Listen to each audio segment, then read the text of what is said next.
My wife froze when I arrived at the party with her lover's wife. Before we start, please subscribe and like the video. I walked into that party with another woman on my arm and watched my wife's face drain of all color. But here's the twist. The woman beside me, she was married to the man my wife had been sleeping with. And we had a plan. Let me take you back to where this all started. 3 months earlier, on a night that would change everything. You know what, Jason? If I have to hear about your feelings one more time, I might actually fall asleep standing up. That was the moment. The exact second something cracked inside me. Emily, my wife of 7 years, stood in our living room, arms crossed, looking at me like I was a tedious email she didn't want to answer.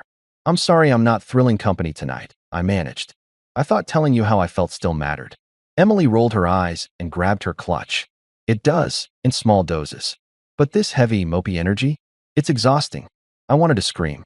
To remind her that I worked 60-hour weeks to keep us afloat. That I loved her still, despite everything. But none of it would matter. She breezed past me, spritzed on perfume, and said over her shoulder, "It's just dinner with friends, Jason. Don't wait up." The door clicked shut, and I sat there stunned. Then my phone buzzed. Unknown number. One message. "She's lying to you." Just 4 words, but they landed like a punch. My thumbs hovered over the screen. Then it buzzed again. "If you want the truth, meet me tomorrow, 9 a.m., Cafe Driftwood. Don't tell her." I glanced at the clock. 11:42 p.m. Emily still wasn't home. I wasn't sure I even knew what my house was built on anymore. And something told me the ground beneath my feet was about to shift. The next morning, I sat at Cafe Driftwood, hands wrapped around a mug that had stopped steaming. Then she walked in.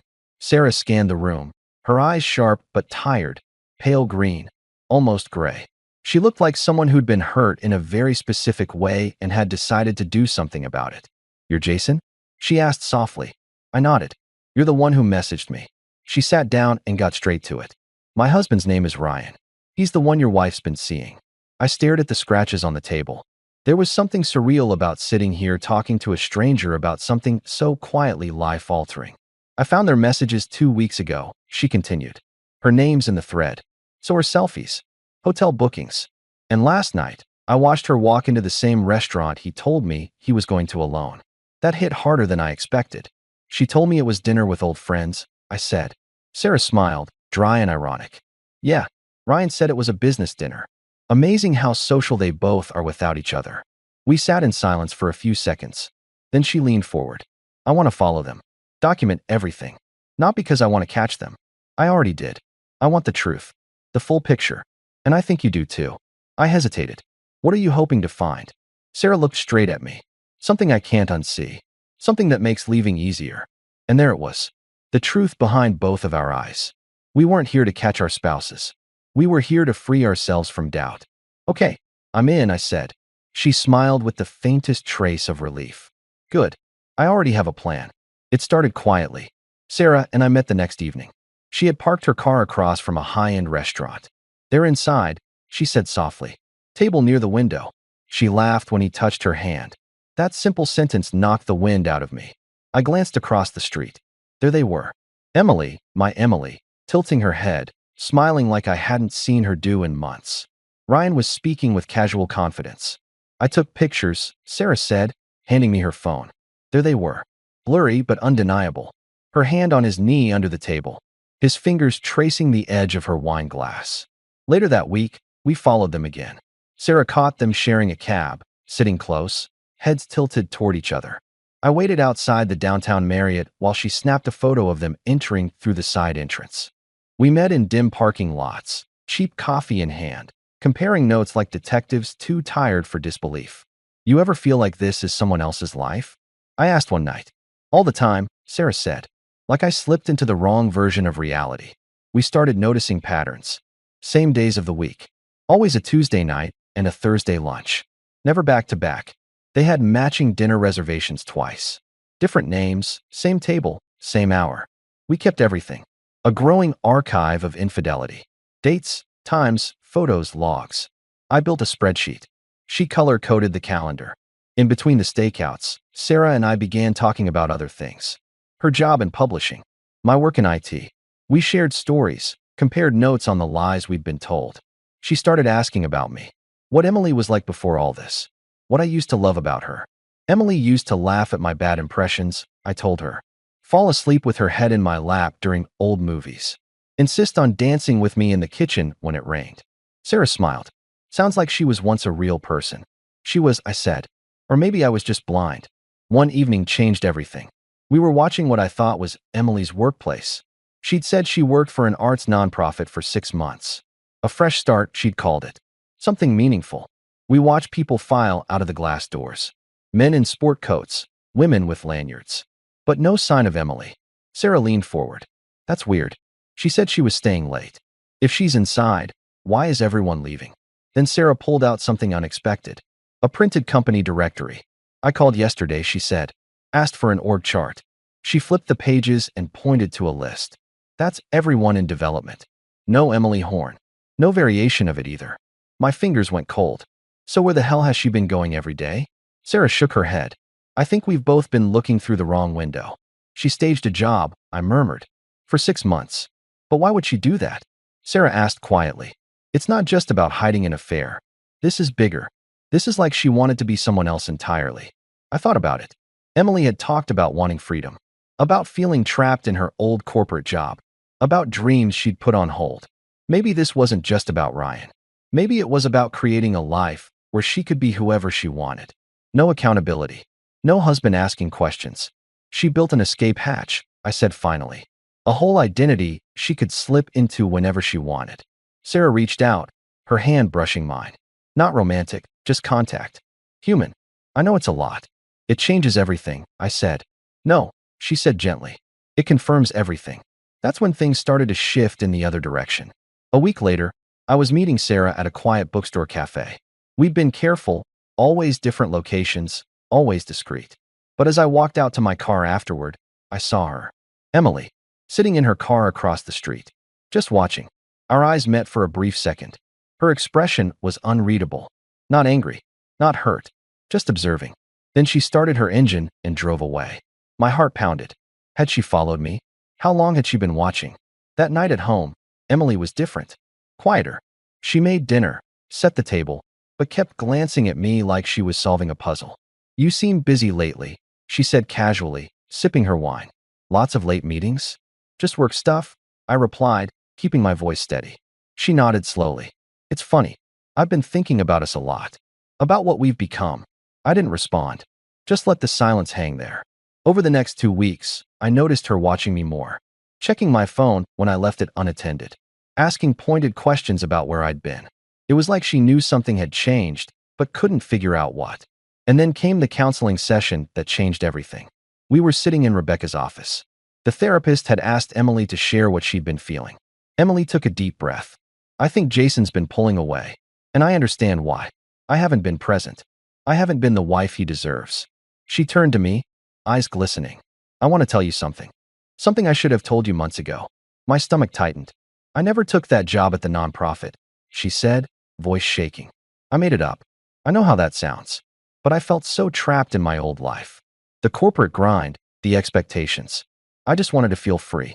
To have time to figure out who I was outside of being someone's wife or someone's employee. Rebecca leaned forward. And what did you do with that time? Emily looked down at her hands. I explored the city. Took art classes. Wrote in cafes. I know I should have been honest, but I was afraid Jason would judge me. Would think I was irresponsible. She looked at me with what seemed like genuine vulnerability. I'm so sorry. I know I've hurt you, but I want to fix this. I want us to start over. Really start over. It was a masterful performance. The perfect confession.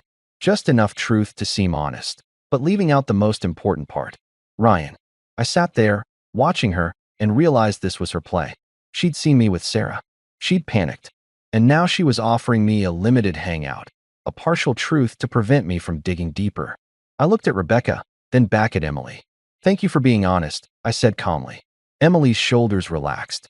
Relief flooded her face. But I wasn't done. I kept going to counseling, kept playing along. Emily seemed to think her confession had worked, that we were on the path to reconciliation. She made the bed again with hospital corners. She ironed my shirts. She packed my lunch with notes. Trying so hard. Love E. But I'd seen through it. The fake job confession was just another layer of deception. A strategic retreat to hold the line somewhere else. Meanwhile, Sarah and I continued our work, more carefully now. We knew Emily was suspicious, but we were close. So close to having everything we needed. Then one afternoon, Sarah texted me. Can we meet tonight? It's important. We met in the park. Sarah didn't look at me right away. She just stared straight ahead. You okay? I asked. I took a test, she said finally. A test? She nodded. Pregnancy. Everything inside me stopped. She pulled a folded slip of paper from her coat and passed it to me. Positive. My chest tightened. We hadn't meant to get here. It had been one night. One vulnerable moment after a long week, parked in my car under a sky smeared with city light. It wasn't passionate or reckless. It was quiet, almost reverent. A release valve we hadn't planned to open. Are you sure it's mine? I asked gently. I haven't been with Ryan in weeks, she said softly. I've been sleeping at my sister's place. He doesn't even notice. I don't know what to say, I admitted. You don't have to say anything, she whispered. This doesn't change your plan. I'm not walking away, I said after a long pause. Sarah looked at me then, really looked. Jason, you don't have to. I'm not walking away, I repeated. The final counseling session was different. Emily had prepared something. I could tell by the way she sat, hands folded, like she was about to deliver a speech. Rebecca asked how we were both feeling about our progress. Emily spoke first. I've been doing a lot of thinking. About us. About what I want. And I realize now that maybe we've both changed too much. Maybe we want different things. I stayed quiet, letting her continue. I think, she said carefully, that maybe we should consider a separation. Just for a while. To give each other space. It was brilliant, really. Make it seem like her idea. Control the narrative. Leave before being left. I looked at her calmly. You're right. She blinked, surprised. I am. Yeah, I said. I think we should separate. Permanently. Her face went pale. Jason, I didn't mean permanent. I meant just. I reached into my bag and pulled out a folder. Set it on the table between us. These are divorce papers. They're ready to file. I just need your signature. Emily stared at the folder like it was a snake. What? No. We were making progress. I confessed. I was honest. You confessed to a fake job, I said evenly. But you left out Ryan. The hotel rooms. The Tuesday dinners. The Thursday lunches. All of it. Her mouth opened, but no sound came out. I stood up. I'm done, Emily. With the lies. With the performance. With all of it. I walked out of that office and didn't look back. The party was 2 weeks later. Emily's colleague's house. She'd invited me weeks ago, back when she still thought she could fix things. I confirmed I was coming. Just didn't mention I wouldn't be alone. I arrived 20 minutes late. Deliberately so. Emily's voice was already floating through the open windows, lilting and practiced. Pretending everything was fine. The driveway was full. Fairy lights overhead. Cocktail napkins with printed puns. Laughter rising in safe intervals. And then we walked in. Sarah by my side. She wore a soft green dress. Nothing loud, but it suited her. Calm poised. Heads turned immediately. I scanned the room and found her. Emily, frozen mid-laugh, seated beside Ryan. For a moment, no one spoke. The air shifted, heavy with the weight of something happening. Emily rose slowly, her eyes locking on Sarah, then on me. Jason, she said, voice cracking. I gave her the kind of smile I might offer a stranger. Sorry we're late. Traffic. I stepped forward, reached into my blazer, and pulled out a manila envelope. Laid it on the center table. I thought tonight was perfect for introductions. There's been a lot of crossed wires lately. Secrets. Misdirection. But nothing clears the air like honesty. Ryan had paled considerably. Someone in the back muttered, "Oh my God." Emily's hands were shaking. She looked from me to the envelope to Sarah. I stepped closer. These are divorce papers. They've been signed. Just need yours. She finally found her voice. You don't have to do this. Not here. That's where you're wrong, I said louder now. Here is exactly where I have to do it. The room had gone silent. People stared, unsure if they were witnessing drama or history. And then Ryan reached for her arm. Some unconscious instinct. That's when Emily snapped. Don't touch me, she hissed, yanking away. And just like that, the performance cracked wide open. I turned to leave. Sarah followed. Behind us, Emily's voice rose one final time, panicked, desperate. Jason, wait. Please. I paused at the door, looked back just once, and said, You wanted freedom, Emily. Now you have it. And then we walked out into the cool night. 3 months later, I visited Sarah at the hospital. She was sitting up in bed, dark hair pulled back. a sleeping newborn tucked against her chest in a wrap of pale blue cloth. When she saw me, her eyes lit up with something gentle. Recognition. Belonging. He's perfect, I said, voice low. Sarah smiled, her fingers gently stroking the baby's head. He doesn't even know how much drama preceded his arrival. Maybe that's a good thing, I murmured. We didn't say much after that. Didn't need to. The air between us was calm in a way I hadn't known I craved. I held him for a while. His eyes fluttered under paper-thin lids. He didn't cry. He just existed, quiet and warm and real. Later, as I stood to leave, Sarah said, "You're welcome to visit any time." I looked at her, and for the first time, I saw someone I didn't need to decode. No lies, no masks. Just Sarah. "I will," I said. That night, back in my apartment, a smaller space now, one I'd rented on the other side of town, my phone buzzed. One message. "Emily, were you ever happy? Even a little?" I stared at the screen for a long time. The question hung there, impossible to answer. Because the truth was, I didn't know anymore. Maybe I had been. Maybe I'd convinced myself I was. Maybe happiness was just another performance we'd both mastered. There were so many ways I could have answered, but none of them felt true. Because sometimes there is no answer. Sometimes the question itself is the problem. I powered the phone off. Outside, the wind shifted direction, scattering petals from a tree I couldn't see but could feel. And I thought, not for the first time, we never know the exact moment something ends. But maybe that's okay. Maybe the ending doesn't matter as much as what comes after.